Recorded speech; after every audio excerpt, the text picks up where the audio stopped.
Hello everyone, and welcome to the third installment of my rules overview of Axis and Allies Stalingrad. We've come to, well, I'm actually looking for page numbers, but I can't actually say, oh, wait a minute, it's page 8. It's hidden here because of the binder that's in there. So we've come to page 8, and the game comes with control markers, but only with Axis control markers, because any area without a control marker is supposed to be Soviet controlled.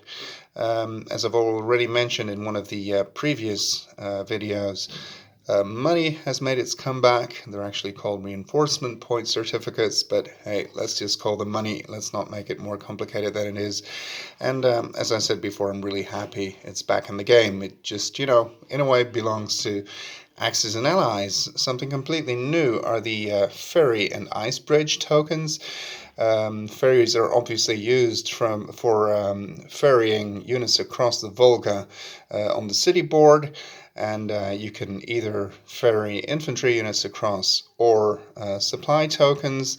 And on an ice bridge, which I believe happens after bad weather has set in, you can also ferry other units across, or actually you don't have to ferry them across anymore. They can just use the bridge.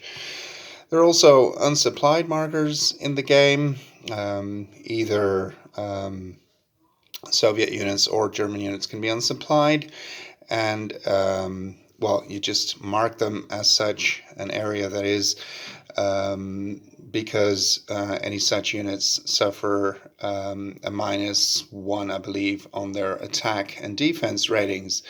There are also supply tokens, as I mentioned before. Normally speaking, there's a supply line in Axis and Allies Stalingrad, but you can use emergency supply, well, to supply units that cannot trace a supply line otherwise, I suppose. There are combat markers as well, and they come in two flavors, an assault marker and a battle marker.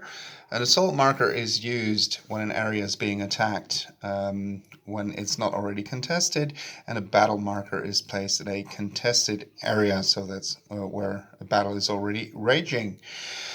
Yeah, other than that, nothing really new. Component limits, it's the same bit of text basically as in Axis and Allies North Africa.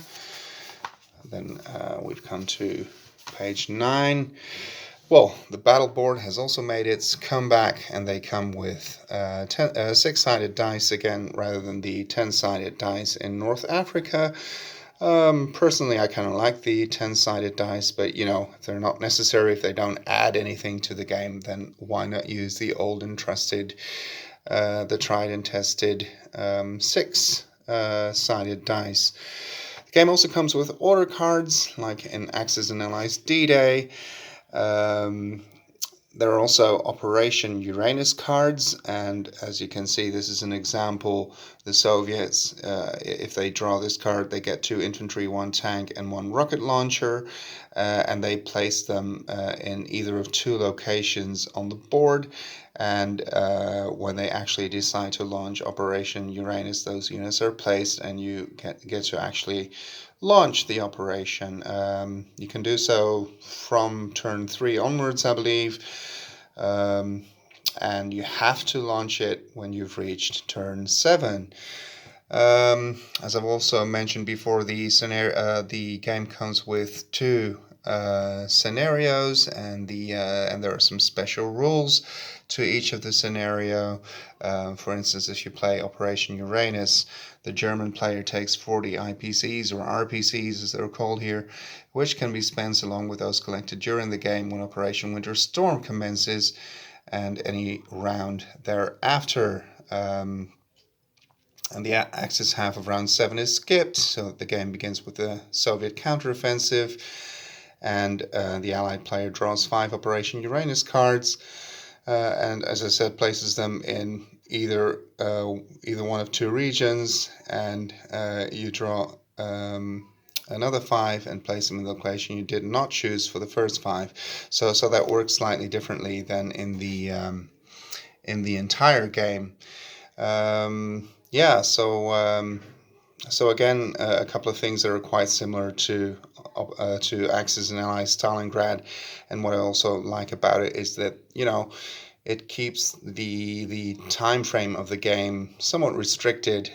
Sometimes games of Axis and Allies can really go on for hours and hours and hours, and you know, it still might, but in this case, definitely not more than 13 turns, even though somewhere else in the rule book, and I'll cover that later, it does say that there will tend to be more combats going on in this game than there were in North Africa. Usually a side was limited to 2 or 3 combats a turn or something like that. It's not like you weren't allowed to perform more, but you know, you usually didn't have the supply, or units weren't in place to actually perform combat. Now, I'm trying to keep these videos somewhat short, so I'll finish this one for now, and I'll see you after the next one. Thank you for watching.